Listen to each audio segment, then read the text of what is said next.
मेरे प्यारे टिपरासा लोग, आपने मुझे बहुत प्यार दिया, सम्मान दिया। और अगर मुझे कल से भूख हड़ताल भी करना हो, जब तक मेरा सांस चला जाए, तो मैं करूँगा। आपको धोखा नहीं दे सकता। और जितना भी बीमार हूँ, मुझे कोई परवाह नहीं।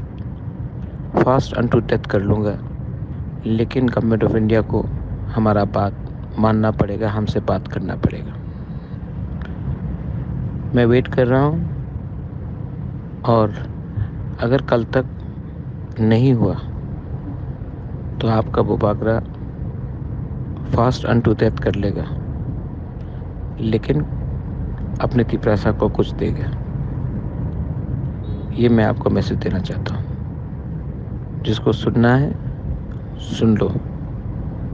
मैं आप लोगों को बहुत प्यार करता हूँ और मेरे ऊपर बहुत प्रेशर है, लेकिन आपको कुछ देना है। मैं रेडी हूँ मरने के लिए, आपके लिए,